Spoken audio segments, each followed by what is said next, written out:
Hello everyone, this is Merit Trainboy here, and this is part 2 to my recent video that you might have watched, which is about my trip to the toy train show this year. And in this video, it shows what I have bought from there also this year. And some of them I'll be talking about, a lot of them, so I suppose this seems to be my biggest recent purchases video yet. And in this video, we'll be taking a look at a mysterious looking model and one which is some kind of a knockoff, which I'm not really sure if it is or not.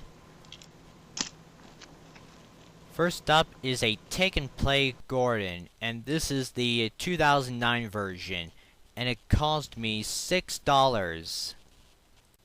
And as you can see, it's wrapped around with tape, both the engine and the tender, and I believe it's because it's keeping the tender along with the engine.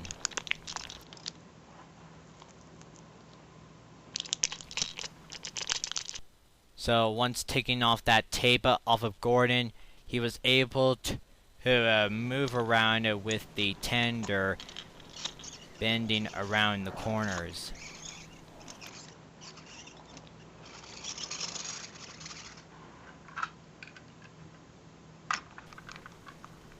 Next up is a Tommy Spencer that I got for $5, and its tender had cost me $3, so that adds up to $8.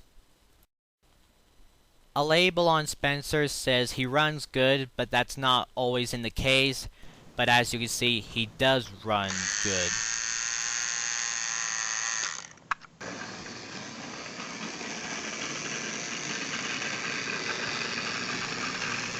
You see, I've been looking for another Tommy and Trackmaster Spencer to make a homemade Trackmaster Mallard, one of the British engines, and I didn't want to use my other Spencer for it. And when I put the Tommy Spencer next to the other two Spencers, which I already own, you can easily tell on the dates by looking underneath and see when they had been changed over the years. Now this one is actually odd. This is a Tommy Gordon's tender, but somehow the Gordon engine is not attached to this tender. It cost me $3. And like I was saying here, I don't know what happened to the Gordon engine, which was attached to it and had suddenly broken off. But as for the battery compartment, it looks really well in good and excellent condition.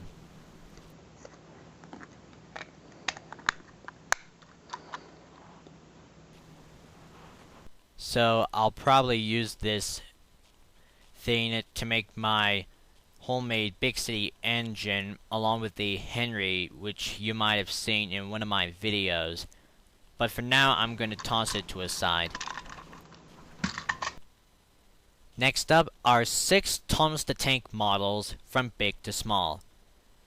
Let's kick off with the biggest one, which had cost me $4. I have no idea what this thing is. It was made by the Hit Toy Company, and as you can see, it's got a piece of string attached to the front, and it looks like it's got a coupling hole at the back of it. Underneath it, there is a switch for some music and some sounds.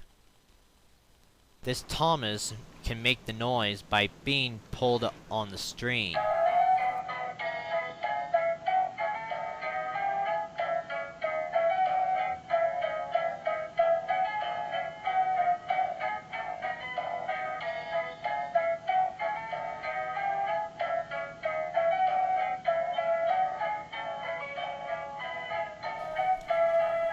Since we already listened to the music, let's listen to the chubbing sounds now.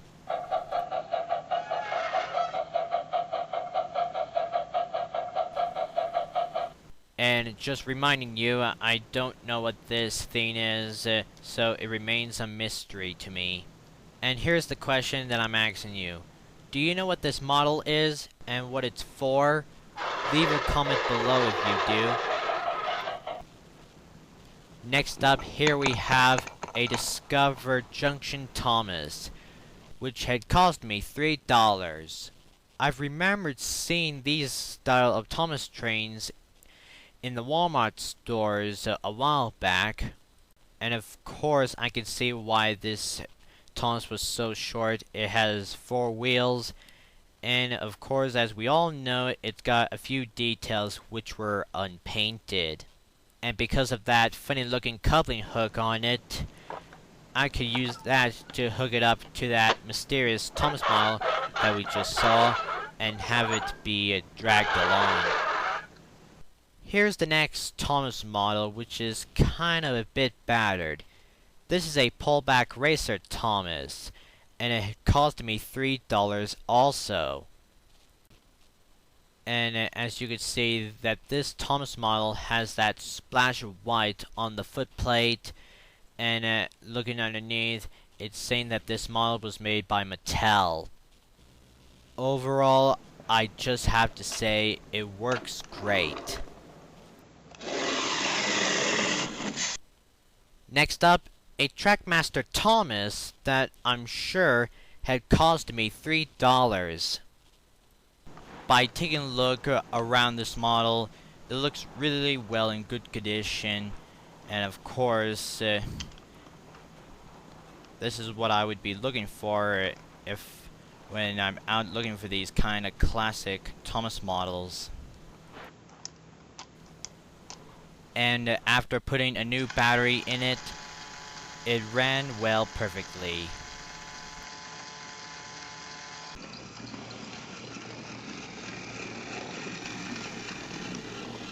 Next up is a Take-Along Thomas, which looks like it's in a Christmas theme. It also cost $3. I can't remember which Take-Along pack that this engine came from, but I'm sure somebody else might know. And now here's the last Thomas model that is the smallest. And this is a reverse and go Thomas that has cost me $2. If you remember the last one in a few recent purchases videos back, you might know that it did not have its pullback mechanism, but I'm glad to say that this one does. Next, here we have a Wooden Railway Sodor Line caboose, which had cost me $3. I remembered that I was having fun having a caboose like this one adding to the back of a train, and this seems to be my third one since I couldn't find my other one. And this one seems to be what I would say that it's in condition as presented.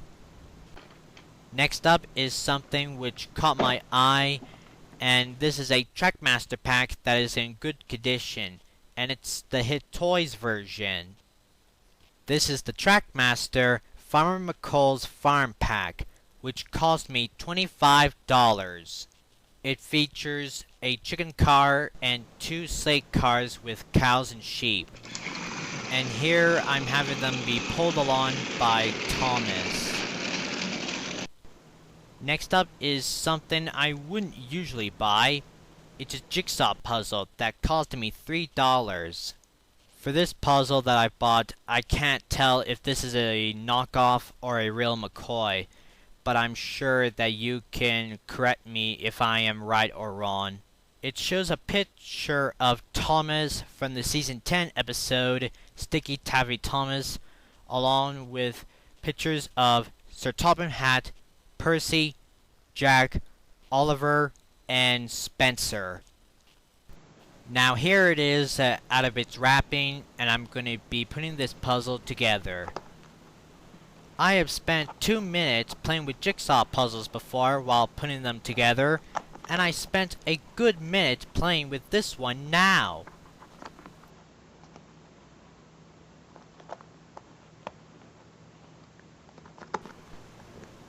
There we go, all finished.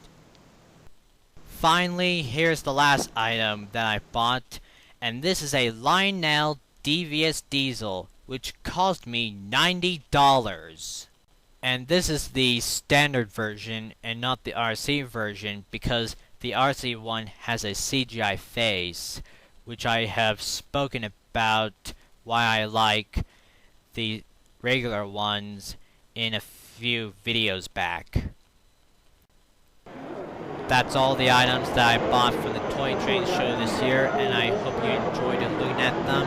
And stay tuned for some new videos that I'll try to upload most of them before Christmas. Thanks for watching, and bye for now.